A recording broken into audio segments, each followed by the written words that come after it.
It was just dancing. Christianity. Yeah. Don't forget. Those things, no. Yeah, okay, fine. Okay, now, you be going all alone, ma'am. I have taught you morals. I have taught you God. At Kenyatta National Hospital, silence filled the corridors as the reality of loss settled in. Gospel singer Betty Bayo, whose voice once lifted hearts with hope and faith, was gone. The news broke like a storm, sudden, cruel, and deeply painful. Her passing, confirmed by family members, came after a long battle with leukemia, a fight she had bravely faced but could not overcome. 3 p.m. we have lost Betty Bayo. It is no longer a rumor, it is the truth. Betty was unwell since last week, and she was diagnosed with acute mild cancer, that is leukemia. But she was suffering from excess bleeding.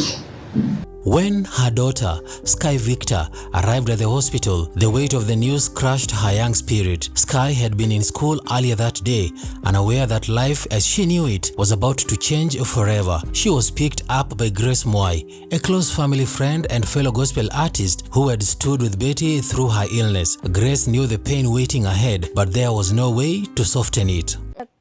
It's time for us to go to. At the hospital, Sky ran into the father's arms the moment she saw him. Pastor Victor KANYARI, who once shared life and ministry with Betty, stood frozen, holding his daughter as if trying to protect her from a truth too heavy to bear. The two clung to each other, their tears telling a story no words could express. For a moment, it wasn't about the past or their differences. It was about loss, love, and the shared grief of losing someone who meant everything to both of them.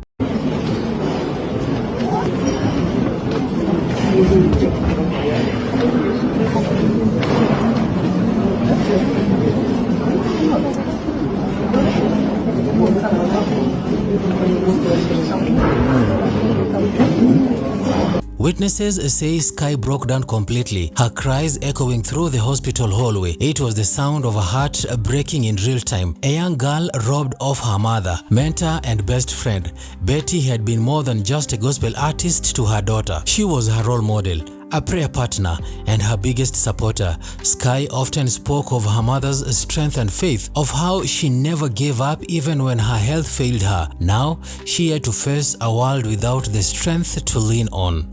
Inside the hospital room, Betty's body lay still, her face peaceful, almost as if she was sleeping. The once vibrant singer who blessed millions with songs of victory and encouragement had finally rested. For years, Betty had sung about faith that overcomes pain, about hope that survives heartbreak.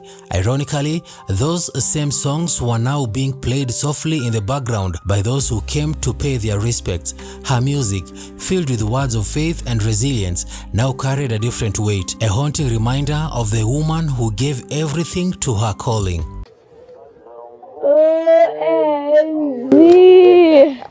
Yeah, this is Dad. He just dropped us because. Wow. Yeah. Grace MWAI stood quietly beside Sky and KANYARI, her eyes swollen with tears. She had been one of the few who knew how hard Betty's final days had become. Behind the smile and the gospel tunes, Betty had been in pain, but she had kept singing, kept encouraging others, and kept believing for a miracle that never came. Grace had often prayed with her, hoping that somehow she would pull through. Today, the hope turned into mourning. The gospel fraternity across Kenya and beyond is in shock. Betty Bayo was not just a singer, she was a symbol of perseverance. Her journey from humble beginnings to national recognition inspired many. Her breakthrough song, 11th Hour, reminded people that God's timing was never too late, a message that resonated deeply with those facing struggles of their own. For years, her voice had filled churches, concerts, and homes, bringing comfort to those who needed it most. Now, the voice is silent. As evening fell, the hospital compound filled with friends, fellow artists and fans. Many stood in disbelief, whispering prayers and sharing memories. Some played her songs on their phones, others simply cried. It was a painful scene, a community united by grief.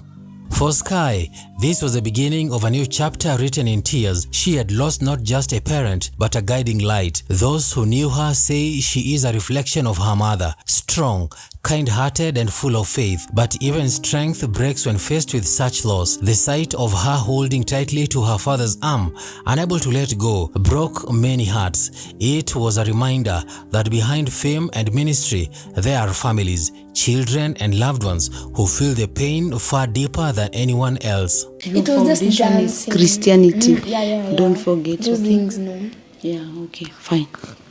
Okay, now, you be going all alone, ma'am. I have taught you morals. I have taught you God. You're gonna meet different people there. I don't even know who you're gonna meet. Maybe you're going to meet the Prince of Switzerland. Somebody's smiling. It's because, you know. Pastor Kanyari, though visibly shaken, tried to stay composed for his daughter. Their shared grief seemed to bridge the emotional distance that had existed between them in the past. In that moment, they were not public figures. They were a father and daughter mourning the woman who had once held their family together. Betty's death has left a hole in the gospel industry that will not be filled easily. She was a pillar, a voice of comfort to many. Her songs will live on, carrying her legacy to future generations. But for now, there is only one silence, the kind that lingers after a melody ends. Right? So I've improved my Nini parenting. I must improve. No shouting. Calm down, mama, calm down. Yeah, I'm not even gonna lie, she like kind of improved, so. Yeah, and then when I'm mad, I call you, we have a conversation. Sindo. As Sky and her father left the hospital late in the evening, their steps were slow, heavy with sorrow. The cameras that had once followed Betty to concerts now captured a family in pain. Life had changed in a single day. Betty Bayo'S journey on earth has ended, but her music, her faith, and her impact will live forever. For Sky, healing will take time, but one day, when the pain softens, she will look back and remember her mother, not with tears, but with pride. The woman who sang through pain, loved deeply, and believed till her very last breath.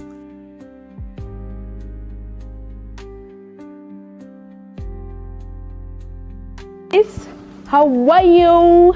Muko sawa? This is Mama Sky here. Nimetembea kwa hii channel ya my daughter, and thank you so much for supporting her. The last time I was here, tulikuwa the time I hosted a video here, we were like 20 something thousand, and now we are heading to 50k. So jipigeni makofi. Thank you so much. Okay, now nimekuja hapa because you guys know, like, Sky is now growing. Just the other day alikuwa katoto kadogo, sasa ana grow, so she's heading to her teen, she's heading to 13 years, and as a parent lazima ni improve my parenting. The way I used to treat her kitambo is not the same way naweza treat. I have to keep upgrading. So actually currently I don't sipigi kelele. Kitambo ningemshautia. Unajua African parent lazima ningeshout.